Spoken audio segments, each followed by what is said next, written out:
జై అటు చూసారా, ఒక నౌకొస్తుంది, అందులో పెళ్లి బృందం ఉంది. నగా నట్రా బాగా ఉన్నాయి, మన పంట పండినట్టే. రే నౌక రేపు తిప్పు త్వరగా.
ప్రతాపునికి, యువరాజు జగదేక ప్రతాపునికి, యువరాజు జగదేక ప్రతాపునికి, యువరాజు జగదేక ప్రతాపునికి.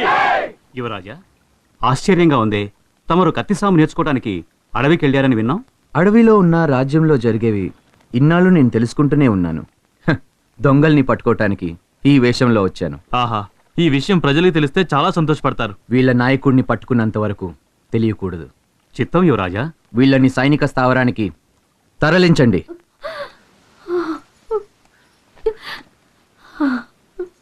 అమ్మా, ఏంటి సన్నాయి పట్టుకుని ఏడుస్తున్నా? మీ అన్న జగన్మోహన్ గుర్తుకొచ్చాడు. వాడికి నాదస్వరం అంటే ప్రాణం. 4 ఏళ్ల వయసున్నప్పుడు గంగురెద్దులవాడు వీధిలో వాయించుకుంటూ వెళ్ళాడు. పాపం ఈ పిచ్చి వెధవ వాడి వెనకాలే వెళ్ళాడు. ఇంతవరకు తిరిగి రాలేదు. నా బిడ్డ ఎక్కడున్నాడో. జగన్మోహనా,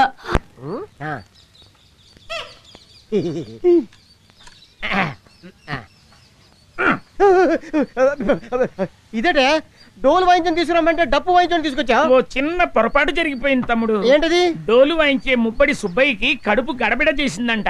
వాణ్ణి తీసుకొస్తే సభ కంపు కొట్టడమే కాకుండా జంపగాన పాయిఖానా అవుతుంది.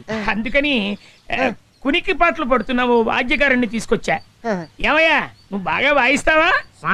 నా వాయింపుడికి సేవలు కూడా లేదు. సేవలంటే శవయాత్రకి డప్పు వాయించమని తీసుకొచ్చి కూర్చోబెడతావా? దీనికి పోతే ఎలా కుదురుతుందయా? వాడి సంగతి వదిలే. నువ్వెవరివి? ఎవరిని? నాదస్వర బ్రహ్మ. నువ్వు వాయిస్తుంటే గోదావరి కట్టలు తెంచుకుని పరవళ్ళు తొక్కుతూ అందరినీ ముంచేస్తుంది.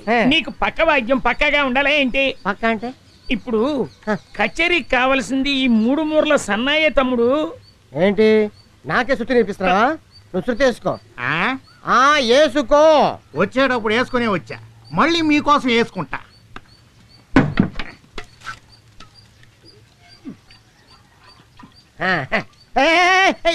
ఏంటిది? కలు స్వామి, మీరే కదా వేసుకోమందే, అందుకనే వేసుకున్నా. ఓరి తప్పేలా, ఆ? శృతి అంటే మీ ఊళ్ళో ఇదే? అవును స్వామి. వాయమ్మో, ఆ ముప్పుడు సుబ్బయ్యలాగా నవరసాలు వాయిస్తాడో లేదో. మామూలుగా ఉంటేనే మతిపోగొడుతున్నాడు, ఆ. ఇంకా పీకల దాకా పీకాడుగా, ఆ. చించేస్తాడు. ఆ. నువ్వు వాయించు తమ్ముడు. మొదలెట్టండి, ఊరు జనం రావాలి కదా. సరే మొదలుపెట్టు.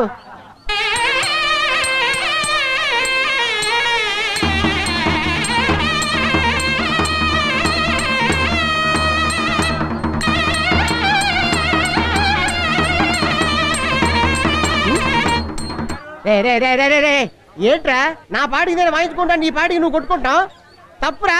అవును తప్పే. పోదామా? పోదాం. రే రే రే రే, ఎక్కడికి పోదామంటే ఇద్దరు శుద్ధిలో కలిసి పోదామా అని. అలాగే, ఆ. నువ్వు వాయించుకో, ఆ. నేను ఓత్తా. వీడు మందరు రాడు, మనం ఆడి దారికి వెళ్ళాలి.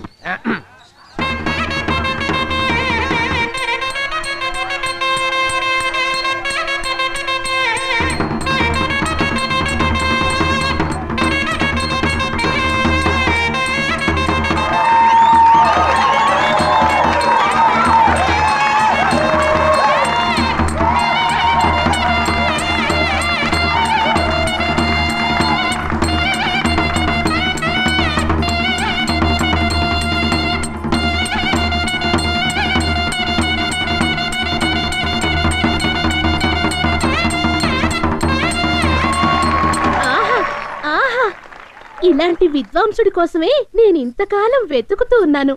అందరూ సాదాసీదా పాటల్ని వాయిస్తే నువ్వొక్కడివే దరువున్న పాటని వాయించావు. ఏమండి, నాకు సందేహం. ఏంటి చెప్పు. ఏమీ లేదు, ఈ దండనక సంగీతం ఈ నాదస్వరంలో మాత్రమే వస్తుందా, లేకపోతే అన్ని నాదస్వరాల్లోనూ వస్తుందా? అది ఈ పొట్టలో నుంచి గాలి ఇక్కడ గొంతులోకి వచ్చి, గొంతులో నుంచి ఇక్కడికి వెళ్ళి, ఇక్కడి నుంచి బయటికి రావడం వల్ల గుంతలక్కడి గుమ్మ, దండలక్కడి దండమ్మ అంటది. సరే కానీ అని పక్కన పెట్టు. ఇంతకి నీ పేరేంటి? నా పేరు కోనసీమ కోకిల. నాకు కూడా నాదస్వరం వాయించడం వచ్చు. నువ్వు వాయించేది నాదస్వరమేనా? నువ్వు మాత్రం మంచి డోల్లా ఉన్నావు. నీ చెయ్యి ఒకసారి ఇస్తావా? ఎందుకు? నాదస్వరం వాయించు ఈ చేతికి ఓ ముద్దు పెడదామని. ఇలా చూడమ్మా, నీకు ముద్దివ్వాలని ఉబలాటంగా ఉంటే చేతికివ్వద్దు. ఎందుకంటే ఆ చేతికున్న వేళ్ళు ఈ నాదస్వర బొక్కల్ని నొక్కడానికే. నీకు అంతగా ఇవ్వాలనిపిస్తే ఊదే ఆ పెదవులకివ్వు. ఇస్తే పోలే. ఎంత బాగా చెప్పావు. దీన్ని నువ్వు ఊదుకో, నువ్వు పెట్టుకో.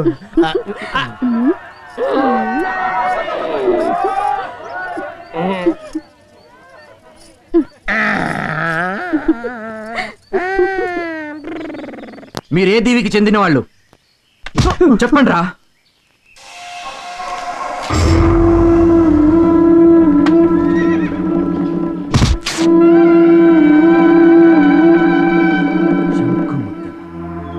ఈ ముద్ర ఉందంటే మీరు శంకుదీవికి చెందిన దొంగలు కదా? ఏయ్, ఎవరు మీ నాయకుడు? అల్ల దొంగ. ఓ, అలలా వచ్చి దొంగతనం చేస్తాడు గనక అలల దొంగ అని బిరుదమా? సభాష్. ఇప్పుడు వాడెక్కడున్నాడు? మర్యాదగా చెప్పండి, లేదా ఒక్క వేటుకు మీ తలలు ఎగిరిపోతాయి. చెప్తాను.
ఈ ముత్యాల సంతను ప్రారంభించడానికి శంకుదేవి మహారాజు వస్తున్నారు. ఆయనతో యువరాజా వారు కూడా వస్తున్నారు. నువ్వు గనక ఆయన కంట పడితే అమ్మడు, ఆ తర్వాత కాబోయే మహారాణి నువ్వే. ఓమ్మా, నువ్వెక్కువ ఆశపడుతున్నావు. మహారాజు గారు వస్తున్నారు.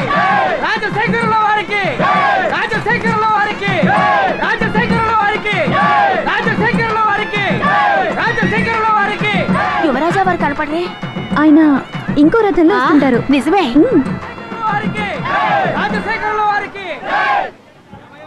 మహారాజా, మీ అమృత హస్తాలతో ఈ ముత్యాల వ్యాపారాన్ని ప్రారంభించండి.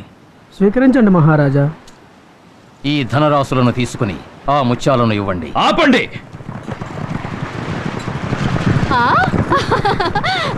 యువరాజా వారు వచ్చేసారు.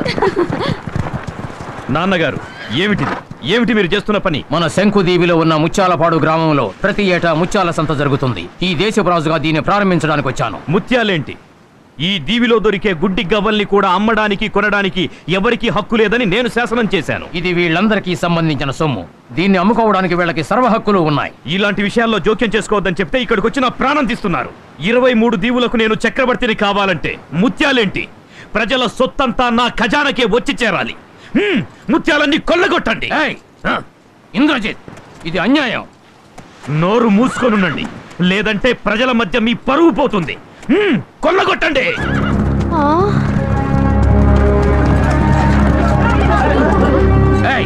తక్షణమే వాడిని ఖైదు చేయండి. వద్దు మహారాజా, మీరు మౌనంగా ఉంటే ప్రజలు ముత్యాలే కోల్పోతారు. మీరు మాట్లాడితే వాళ్ళ ప్రాణాలే పోతాయి. యువరాజా వారి గుణం అటువంటిది.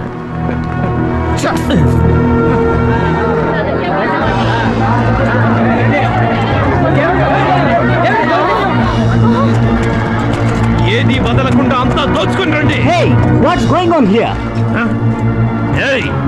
ఇక మీద విదేశీయులు వస్తే విచారణే అక్కర్లేదు, నరికి పారేయండి. ఏమిటి ప్రారంభం? యువరాజా వారే ముత్యాలను దొంగిలిస్తున్నారే. ఏమ్మా, నీకు ఈ విషయం తెలీదా? నౌకలను కొల్లగొడుతుంటాడే అలల దొంగ. అతను ఇంకెవరో కాదు, శంకుదేవి యువరాజా వారే. మోహిని, ఆ దుర్మార్గుడి కంట నువ్వు పడకూడదమ్మా. రా, నా వెనక దాక్కో దాక్కో. అమ్మా, ఒక రాజానే నాకు భర్తగా వస్తాడన్నావు. వచ్చినవాడు ఇలాంటి మోసగాడైతే నా పరిస్థితి? ఏం కాదమ్మా, మన చుట్టూ 23 దీవులున్నాయి. అందరు యువరాజులు వీడిలా మోసగాళ్ళయ్యుండరు. భయపడకో. నేను విసిరిపోయే ఆశల చక్రం మళ్ళీ తీరానికి వస్తే నాకొక మంచి రాజా భర్తగా లభిస్తాడు.